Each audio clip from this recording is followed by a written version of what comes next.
Radhe Radhe everyone. आज की video में मैं आपको सकट चौथ व्रत की कहानी सुनाऊंगी।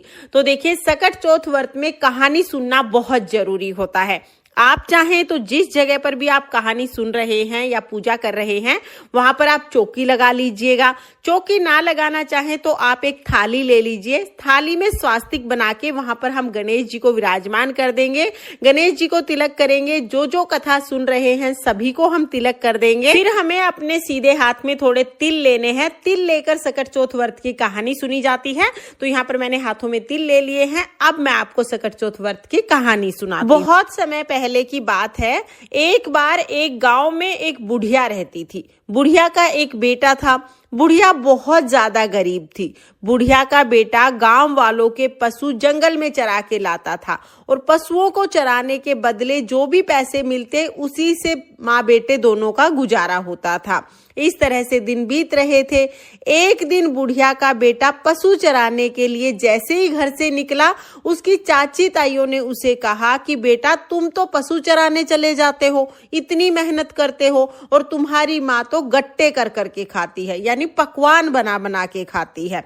उस बुढ़िया के बेटे ने कहा, ऐसा तो हो ही नहीं सकता, मेरी माँ ऐसा कर ही नहीं सकती। उसकी चाची ताई बोली, अगर तुम्हें यकीन नहीं है तो आज अपने घर थोड़ा जल्दी चले जाना, अपनी आंखों से ही देख लेना।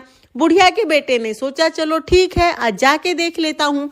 बुढ़िया का बेटा रोजाना से थोड़ा पहले घर आ गया। उस दिन सकट चौथ का व्रत था। बुढ़िया ने सकट चौथ का व्रत किया था। बुढ़िया तिल टटका के, तिल भून के तिलकुट बना रही थी।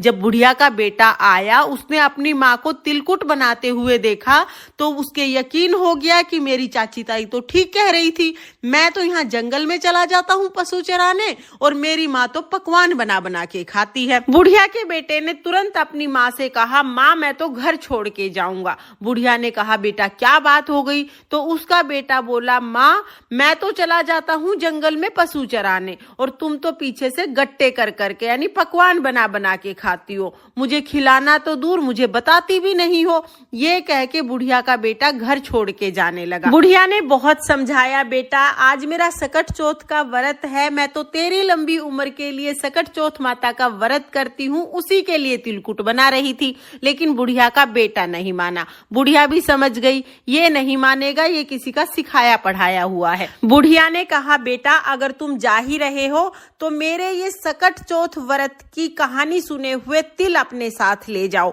जहां भी तुम पे भीड़ पड़े, जहां भी विपदा आए, ये तिल पूर के बैठ जाना। अगर मैं तुम्हारे नाम के व्रत करती हूँगी तो सकट चौथ माता की कृपा से तुम्हें कुछ नहीं होगा। बुढ़िया का बेटा वो तिल अपने हाथ में लेके चल दिया। चलते चलते एक घने जंगल में पहुंच गया। जैसे ही बुढ़िया का बेटा जंगल के बीच में पहुंचा तो वहां पर सामने शेर खड़ा हुआ दिखाई दिया। शेर को देखते ही बुढ़िया का बेटा थर थर कांपने लगा। अब उसने सोचा कि आज मेरा मरना तय है, ये शेर तो मुझे खा के मानेगा, अब मैं तो बच नहीं सकता। डर के मारे उसे अपनी माँ याद आई, क्योंकि इंसान को डर में सबसे पहले माँ याद आती है। माँ याद आते ही बुढ़िया के बेटे ने माँ के दिए हुए तिल अपने चारों तरफ पूर लिए और बैठ गया। हे सकट चौथ माता, अगर मेरी माँ मेरे नाम के व्रत करती होगी तो ये शेर गाय बन जाएगा और नहीं तो मेरा मरना आज तय है। अब बुढ़िया तो अपने बेटे के नाम के ही व्रत करती थी। सकट चौथ माता की कृपा से शेर गाय बन गया और पूंछ हिलाते हुए वहां से चला गया। बुढ़िया के बेटे ने कहा, भाई आज तो बहुत बचे। वहां से आगे चला तो जाके देखा कि एक बहुत बड़ी नदी फूफान करती हुई आ रही है।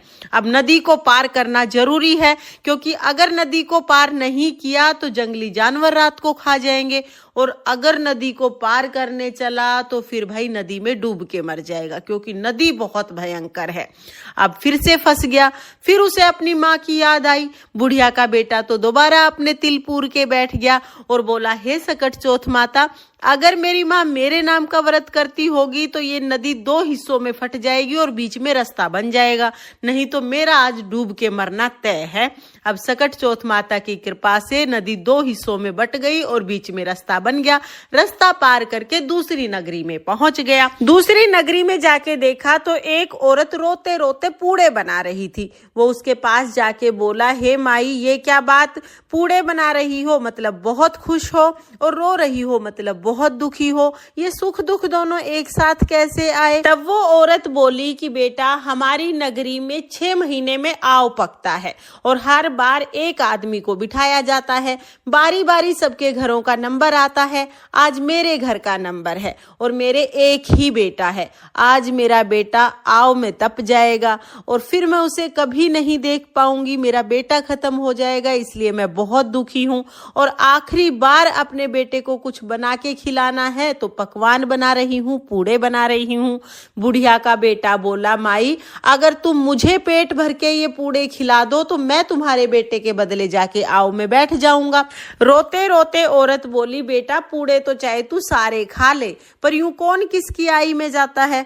बुढ़िया का बेटा बोला, माई, मैं चला जाऊंगा। भरपेट पूड़े खा लिए, अब नींद आने लगी। सोते टाइम बुढ़िया का बेटा बोला, माई, जब राजा के सैनिक बुलाने आए तो मुझे जगा दियो।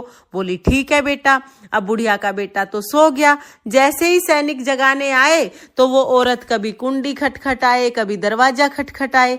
बिराने पूत को कैसे जगाए? अब आवाज सुन के बुढ़िया का बेटा जग गया। बोला, माई आ गए? बोली, हाँ बेटा आ गए। बुढ़िया का बेटा उठ के सैनिकों के पीछे पीछे चल दिया और जाके आव में बैठ गया। आव में बैठा, जैसे ही तपत लगी, झट से माँ की याद आई। माँ के दिए हुए तिल अपने चारों तरफ पूर के बैठ गया। बोला, हे सकट चौथ माता, अगर मेरी माँ मेरे नाम के व्रत करती होगी तो आज मैं अग्नि में नहीं जलूंगा, नहीं तो मेरा जलना तो तय है। अब भाई बुढ़िया तो अपने बेटे के नाम के ही व्रत करती थी। सकट चौथ माता की कृपा से बुढ़िया का बेटा बिल्कुल भी नहीं जला। 1 दिन हो गया, 2 दिन हो गया, तीसरे दिन गली में बच्चे बैट बॉल खेल रहे थे। एक बच्चे की बॉल जाके आव से टकराई तो टन से आवाज आई। ये आवाज सुन के गली में सब लोग इकट्ठे हो गए। पूरी नगरी इकट्ठी हो गई कि 6 महीने में आव पकता था, आज तीसरे दिन कैसे पक गया? राजा को बुलाया। राजा ने कहा कि मटके नीचे उतारो। सैनिक जब मटके नीचे उतारने लगे तो अंदर से बुढ़िया का बेटा बोला, भाई धीरे धीरे, भाई धीरे धीरे। अब आव में से आदमी की आवाज सुन के सैनिक तो दूर भागने लगे। राजा ने तुरंत तलवार निकाली और कहा कि बाहर निकल और सच सच बता, तू कौन है? भूत है, पिशाच है, कौन है? तब बुढ़िया का बेटा बाहर निकला और बोला, ना भूत हूँ ना पिशाच हूँ, मैं तो एक बुढ़िया का बेटा हूँ। मेरी चाची ताइयों ने मुझे सिखा दिया तो मैं घर से निकल आया। मेरी माँ ने ये तिल के दाने दिए थे और यूं कही थी, जहां भी भीड़ पड़े वहां ये तिल के दाने पूर के बैठ जाना। अगर मैं तेरे नाम के व्रत करती हूँगी तो सकट चौथ माता की कृपा से तेरे को कुछ नहीं होगा। मैं तो अपनी माँ के दिए हुए तिल के दाने पूर के बैठा था, इसलिए मैं तो जिंदा बच गया। बुढ़िया के बेटे की ये बात सुन के रानी ने राजा से कहा कि मैं तो अपनी बेटी की शादी इसी से करूंगी, इसको तो अग्नि भी नहीं जला सकती, ऐसा दामाद हमें कहाँ मिलेगा। राजा के भी बात समझ आ गई। राजा ने अपनी बेटी की शादी बुढ़िया के बेटे से कर दी। दोनों महल में रहने लगे। एक दिन राजा की बेटी महल की छत पे टहल रही थी, तभी बुढ़िया का बेटा भी वहां आ गया और बोला कि देखो, हमारे देश की तरफ तो काली बदली छाई है, लगता है बहुत तेज बारिश होगी। राजा की बेटी बोली, आपके भी देश है? तब वो बोला, मेरे देश भी है, घर भी है, माँ भी है, सब कुछ है। तो राजा की बेटी बोली, फिर हम यहाँ क्यों पड़े हैं, चलो अपने घर चलेंगे। बुढ़िया का बेटा बोला, अपने पिताजी से कह दो विदा कर दें। अब राजा की बेटी भागी भागी अपने पिताजी के पास गई और जाके बोली, पिताजी पिताजी, आपके दामाद अपने घर जाना चाहते हैं। राजा बोला, बेटा ये तो बहुत अच्छी बात है, दूर जमाई लाख जमाई, घर जमाई खाक जमाई, तुम अपने घर जाओ, फलो फूलो, हम तो यही चाहते हैं। राजा ने खूब सारा धन दौलत दे के अपनी बेटी और दामाद को विदा कर दिया। बुढ़िया का बेटा जब गांव के पास आया तो एक दूत को भेज दिया कि मेरी माँ को बता दे तेरा बेटा आया है। जब वो उनके घर गया तो देखा कि बुढ़िया तो रो रो के अंधी हो गई है। जाके उस सैनिक ने बुढ़िया से कहा कि माँ जी, आपका बेटा बहू आए हैं। बुढ़िया बोली, बेटा बोली ठोली तो मेरी दोरानी जिठानी बहुत मारे, तू भी क्यों बोली मारे? कहाँ मेरा बेटा? बेटा आओगा, पता ना किस जंगल में है, कहाँ किस हाल में पड़ा है, मेरा बेटा कहाँ से आओगा। वो बोला, ना बूढ़ी माई, आपका ही बेटा आया है। बुढ़िया ने लोहे की आंगी पहन ली और बोली, अगर ये मेरा बेटा होगा तो दूध की धार सीधा इसके मुंह पे लगेगी। अब सकट चौथ माता की कृपा से दूध की धार सीधा बुढ़िया के बेटे के मुंह पे गिरी, सारी मूछ भीग गई। सकट चौथ माता की कृपा से जैसे ही बुढ़िया ने अपने बेटे की आवाज सुनी, बुढ़िया को तो दिखाई देने लग गया।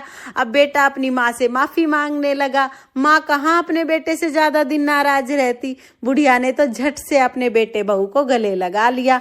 हे सकट चौथ माता, जैसे बुढ़िया के साथ पहले करी वैसे किसी के साथ मत करियो, जैसे बाद में हुई वैसे सबके साथ करियो। इस कहानी को कहते सुनते हुकारा भरते सब पे अपनी कृपा दृष्टि बनाए रखियो और सबकी संतान को लंबी उम्र दियो। ये थी सकट चौथ की कहानी। इसके बाद हम एक विनायक जी की यानी गणेश जी की कहानी भी जरूर सुनेंगे। तो चलिए अब मैं आपको विनायक जी की कहानी सुना देती हूँ। एक बार एक गांव में दो देवरानी जिठानी रहती थी। देवरानी बहुत अमीर थी और जेठानी बहुत गरीब थी। जेठानी देवरानी के घर काम करने जाती थी और जो भी बचा कुचा बचता, जो रोटी सब्जी जो बचती बची हुई, वो अपने घर लाके बच्चों को खिला देती थी। इसी तरह जेठानी का काम चल जाता।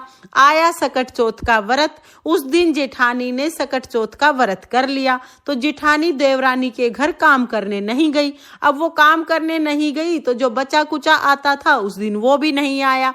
बच्चे खाना मांगने लगे, माँ खाना दो खाना दो। अब वो खाना कहाँ से दे, बच्चे रोने लग गए। उसका आदमी घर आया और देखा कि ये काम करने तो गई नहीं, व्रत करके बैठ गई, बच्चे रोने लग रहे हैं। आदमी को बहुत गुस्सा आया तो दमड़ दमड़ कूट दी। अब वो तो बेचारी कुटी पिटी एक कोने में पड़ी रोती रही। इतने में आ गए विनायक महाराज। बाहर से आवाज लगाई, भाई घर में कोई है? तो बोली, हाँ महाराज मैं हूँ, बोलो। तो बोले, बेटा मैं तो निमटवा जाऊंगा यानी फ्रेश होऊंगा, शौचालय चाहिए। बोली, महाराज कहाँ के शौचालय, ये पूरा ही घर शौचालय, जहाँ जी करे वहां कर लो। अब विनायक महाराज का तो सेठ के घर वासा था, पूरे घर में कर दिया।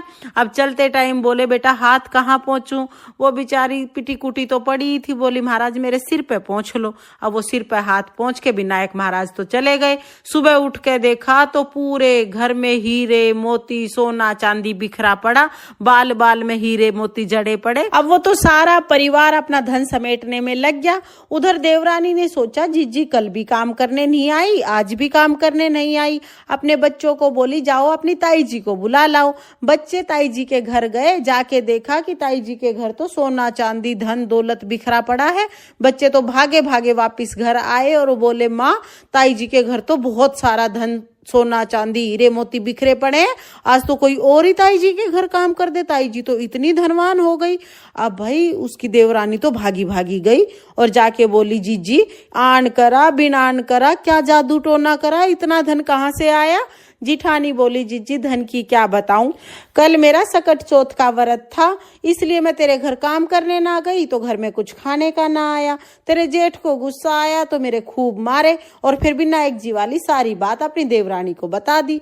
अब उसकी देवरानी तो अपने घर गई और जाके अपने आदमी को बोली कि मेरे मार। उसका आदमी बोला, निर्भाग वो तो बेचारी भूखी प्यासी पिटी थी, तू धाई धापी भी क्यों पिटे? कि ना मेरे मार। अब 2-4 बार कही, उसने बहुत गुस्सा आया, खूब दमड़ दमड़ करके अच्छी रेही तोड़ दी, कुट पिट के कोने में पड़ गई। आए विनायक महाराज। उस दिन विनायक महाराज का तेली के घर बासा था, खूब खड़ खा के आए थे। आके बोले कि घर में कोई है? कि हाँ महाराज मैं हूँ, बोलो। कि बेटा मैं तो सोच के लिए जाऊंगा यानी फ्रेश होऊंगा। बताओ। कि महाराज पूरा घर लिपा पुता झाड़ू पोछा कर रखा, साफ सफाई कर रखी, सारे में कर जाओ। अब विनायक महाराज ने तो सारे में सिड़ा दिया। चलते टाइम बोले, बेटा हाथ कहाँ पहुंचूं? बोली, महाराज शैम्पू कर रखा है बालों में, एक एक बाल खिल रहा है, मेरे बालों में पहुंच लो, मेरे सिर पे पहुंच लो। अब विनायक महाराज तो उसके सिर पे हाथ पहुंच के चले गए। सुबह उठी तो सिड़े, जितना समेटे उतना फैल जावे, जितना समेटे उतना फैल जावे, हर जगह बदबू ही बदबू, सिड़े। अब भाई वो समेटना भारी हो गया। भागी भागी गई और विनायक महाराज के पैर में पड़ गई। हे विनायक महाराज यो के करी, मेरी जिठानी को तो इतना धन दिया और मेरे को इतना सिड़ा दिया। विनायक महाराज बोले, तेरी जिठानी ने तो सत का व्रत किया था और वो तो सच्ची थी, तू तो धन की लोभी थी, तने तो धन के लोभ में सारे प्रपंच करे थे। देवरानी ने तो विनायक महाराज के पैर पैर पकड़ लिए, हे विनायक महाराज अब की बार तो ये गलती हो गई, आगे से नहीं होगी, आपने ही फैलाया है, आप ही सिमटाओगे, कैसे भी करो और इसको सिमटाओ। विनायक महाराज को उस पे दया आ गई, विनायक महाराज ने जितना सिराव सिराया था सारा सिमटा लिया। हे विनायक महाराज जैसे देवरानी के साथ करी वैसे किसी के साथ मत करियो, और जैसे जेठानी के साथ करी वैसे सबके साथ करियो। इस कहानी को कहते सुनते हुकारा भरते सब पे अपनी कृपा दृष्टि बनाए रखियो और सबके घर को अन्न धन से भर दियो। ये थी विनायक महाराज की कथा। इस तरह से सकट चौथ व्रत की कथा पूर्ण होती है। कथा सुनने के बाद जो हमने हाथ में तिल के दाने लिए हैं वो थोड़े से तिल हम गणेश जी महाराज को समर्पित कर देंगे और उसके बाद थोड़े से तिल हम जल के लोटे में डाल देंगे। बाद में जो भी तिल बच जाएंगे उनके हमें 2 हिस्से कर लेने हैं, एक चंद्रमा के लिए एक सूरज के लिए। तो अभी हमने दिन में कहानी सुनी है तो थोड़े से तिल लेके हम सूर्य देवता को अर्घ दे देंगे और ये आधे तिल हम अपने पल्लू में बांध लेंगे, इससे हम रात को चंद्रमा को अर्घ देंगे। तो कहानी सुने हुए ये तिल है ना, इसी से चंद्रमा को अर्घ देना है, इनको आप संभाल के रखिएगा। आपको सकट चौथ व्रत की ये कहानी कैसी लगी कमेंट करके जरूर बताना, और अगर आपको ये वीडियो पसंद आई हो, वीडियो आपके लिए थोड़ी बहुत भी यूज